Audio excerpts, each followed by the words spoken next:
Last time we saw Chicago was for their home opener, and I'll tell you right now, the first half had us down 13 points to the visiting Chicago Bulls, but lo and behold, that third quarter that had the Wizards putting up 41 points turned into what? Pressure. A lot of pressure down the stretch, and Kyle Kuzma knocking down the big three to send us into victory lane with a final score of 100-97. Welcome to Wizards Postgame Live. Jason Smith along with a rather enthusiastic Wes Hall. Yes, I'm referring to myself in third person because, as I said, rolling out sticks, this might be my favorite win of the season. This was a grindy kind of game. You're down 13 at the half. All is not lost. Because that third quarter, those 41 points, this is one where they said, we are not losing tonight. What were your thoughts? Man, that third quarter, both of us were on the edge of our seats. Yeah. We were going out there. We were excited for the team. Monte Morris had 15 of his 17 points alone in that third quarter. You saw a change in the team. They were aggressive getting to the rim. They were going out there. We were scoring freely. They were moving the ball on offense. And Chicago just kind of looked like, wait, what's going on? We were up 13. How are we down now? But the whole team, Anthony Gill, Denny Avdic, monster night on the board. Yes. You've got Kuzma going out there. The 1-3 that he makes clutches the game. Clutch Kuz comes in when it counts. And you just had output from everybody down the roster. Doesn't matter, you don't have the Twin Towers out there and Gafford and Porzingis. These guys were fighting for each other. They were going out there with 50-50 opportunities to get on the floor, put their bodies on the line. You saw multiple efforts on defensive end, getting out in transition, and you loved the fight from the team. No matter who was out there, it was a great game for the Washington Wizards. Jason, Denny gave you a career high 20 rebounds. Let's keep this thing going. I'm dropping some stats on you tonight, folks. Anthony Gill gives you a career high 18 points off the bench. I'm not done. Monte Morris gives you 15 points in the third. That's also a career high. And oh, by the way, as you just said, Kyle Kuzma, when the game was on the line, the only three that he hit was the one that mattered. I remember in a different sport, a player once said, great players aren't great all the time. They're just great when they have to be. And tonight was one of those moments in the absence of Bradley Beal, in the absence of the unicorn, in the absence of Gafford. Kyle's like, I got you. Oh my gosh, it was amazing. It was a difference between two halves. Yeah. You had the second quarter where they really struggled to score, but then third quarter, they were shot out of a cannon. 41 points in the third quarter alone. They had a lull in the fourth, but it didn't matter. Chicago was staying right there with them. They got hit right out of the gates in the third quarter, and they couldn't recover. There was foul trouble with Andre Drummond, but the Wizards, they never stopped fighting. They went out there, they were attacking the basket. Monte Morris was doing his thing in the third quarter. Taj Gibson steps up big time in the absence of Porzingis. You had Anthony Gill going out there. Every time he touched the ball, I was so happy for the man who worked hard every day in practice. Yes. Not knowing if he's gonna get any playing time, but he gets an opportunity and he shines. Next man mentality, put that guy's picture right next to that. Shout out to Anthony Gill. I'm telling you right now, AG, what a performance. But right now, we're not done giving flowers. I want to bring in Chris Miller and Drew Gooden live from Capital One Arena to get their thoughts on it. Gentlemen, I'm going to tell you right now, a couple of nights ago, there was a boxing match in Cap One Arena. But I dare say this was the fight of the season with the Wizards taking this one from the Chicago Bulls. Am I right, Drew? Absolutely. And we knew coming into the ball game being shorthanded that it was going to take more than the skill and making shots tonight. It was going to take heart, grit and grind. We kept talking about that, me and Sticks, along with yourself, Wes, and this is my man right here, my counterpart. But they did exactly that, man. They stepped up in big ways. You talking about 50-50 balls tonight? I'm interested to see that number go on the Wizards' way. It was staggering. Guys bodies hitting the floor, guys that diving for loose balls. Taj Gibson setting the tone in the pick and roll sets defensively.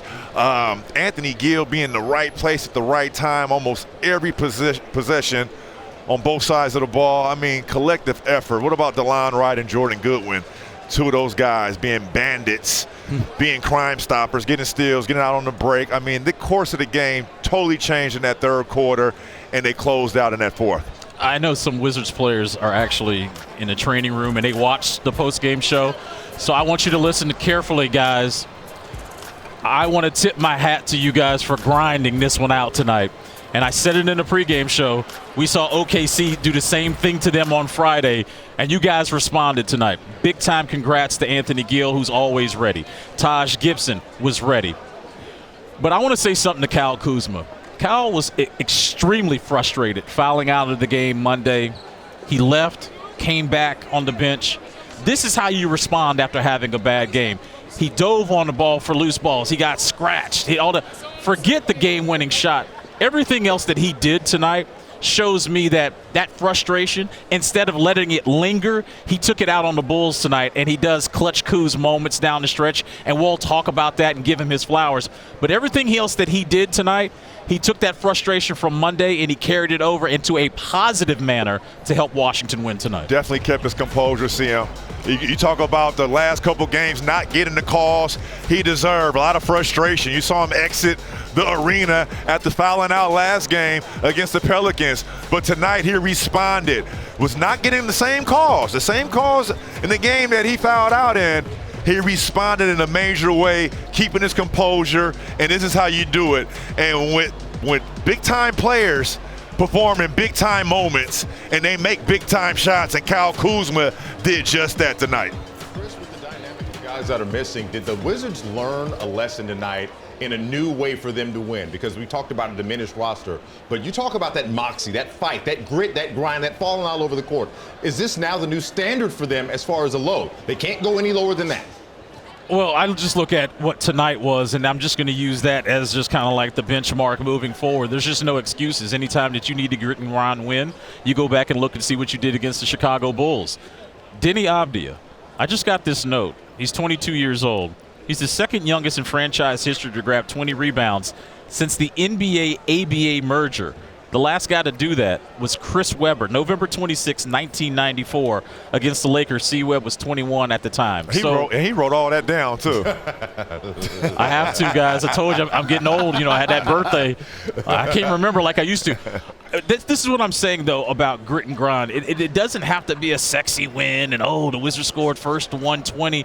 You can do what you did in the fourth quarter. Look at what the fourth quarter scoring was. It was ugly. It was 17-13. But the Wizards did enough to win the game, made defensive stops in that the third quarter.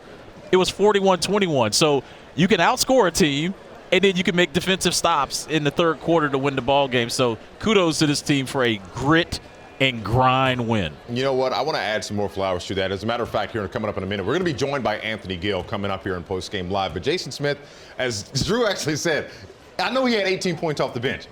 I feel like Drew said earlier, he left a couple of points out there that he might have ended up like 23, 25. Yeah, Anthony Gill did a great job tonight, though, but he's a true professional. He's ready in practice every day. He's going hard. He's there for whatever you need. You need a guy to go one-on-one? Hey, I'm your guy. You need a guy to go hard in practice? I'm your guy. I'm not going to get much playing time, and when I do, I'm going to be ready, though. But this guy, he's a true testament of being ready, staying ready, because he got his name called tonight. He was in the right place at the right time a lot of the time, but he was ready to go out there. His name got called. He goes out there. He performs admirably. It wasn't like he was dunking all over the place.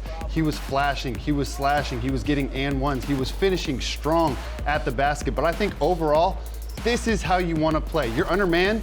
Look at this man. He's doing anything and everything to help his team win. But the best thing that I love about the entire team, they all got on the ground. Denny diving for balls. Taj Gibson, old and ready, diving on the floor for 50-50. DeLon Wright diving on the floor, 50-50. That tenacity. And I wanted to ask Drew and Chris this. What was the crowd like when guys were falling all over the place? They had that energy, that emotion. It was just infectious. We, at the studio, we were on the edge of our seats. What was it like there in the arena? I'll tell you what, since before jump ball, we had the bucket hat giveaway tonight. People were already turned up off the bucket hats. You saw me I did the pregame with the bucket hat on, and then when you got guys playing like this, your fans in the city gets behind that grit and grind, that type of play. You see in Memphis, the grindhouse. That city is built on games like this, and the success rate when guys are getting down and dirty, you're winning the 50-50 balls, and you see bodies flying in the 1-2. Yeah, it's not the right rotation, but we had 2 or 3 guys rotating the shooters, running them off, and we had 2 more guys meeting them at the rim. That's what it needed to take tonight to win, and they did just that. I don't want to wax poetic, but fans come to these games to be entertained, right? Yes. They pay their hard-earned money, and they want to see you compete. Yeah. And I thought that sequence right there, DC fans stood up. and applauded this team for just playing hard. That's all they want to see. Listen, if you leave it out there on the floor, I don't care what city you're in, fans are going to respect the effort. And I thought that play right now, I don't want to be a creature of the moment, but I just feel like that might be like the play of the year for the Wizards as a team. Not an individual performance, but as a team, this might be the play of the year. I agree with you. Go ahead. And Sticks, you played in cities where you get to the city, it's like, yo, what is a crowd like here? What are the fans like? They said they like guys that play hard. I was in Cleveland, Milwaukee, Chicago, and you could always win over the crowd and be a fan favorite if you get on the ground. That was you and me to a T. We made careers out of that. Oh, what do they like here? They basketball city? It doesn't matter. I'm going to play hard regardless. It does not matter. That's what it's all about. Thank you both for sharing and doing what you did, because now we get to talk about it here, and that's what it's all about. And we need to take this, bag it up, and get ready for Friday, which is the next time we will see Chris and Drew taking on the night with the Knicks. Guys, we appreciate you as always. Jason, you and I are going to keep this conversation going. I want to know who we think, we and Wizards fans at home, who the player of the game is. Man, this is a really difficult one. This is going to get good. Hey, look, who are options? Denny, Anthony Gill, Kyle Kuzma, and Monte Morris. All four of your options. Go to NBCSportsWashington.com/vote if you want to pull out your phone and use the QR code. Go there. Who do you want? You want to go? You want me to go first? This is so difficult tonight because I love the true professional in Anthony Gill. Yep. But you have Kuz making the game-winning shot. You got Denny 20 boards, rebounds, bro. But you have Monte Morris, the savior in the third quarter. Ooh, yeah. He went out there, 17 points for the entire game. 15 in the third quarter. He skyrocketed him. He shot them out of a cannon. So for me, my favorite, Anthony Gill. You got to give it to him. So hard. It's so hard. I want all of them to have it, but I'm gonna reserve my answer until we come back from head coach Wes Hall Jr. at the post-game podium. Here he is. I want to hear his thoughts, but trust me, I'm going to give you my answer. But first, let's listen to Coach.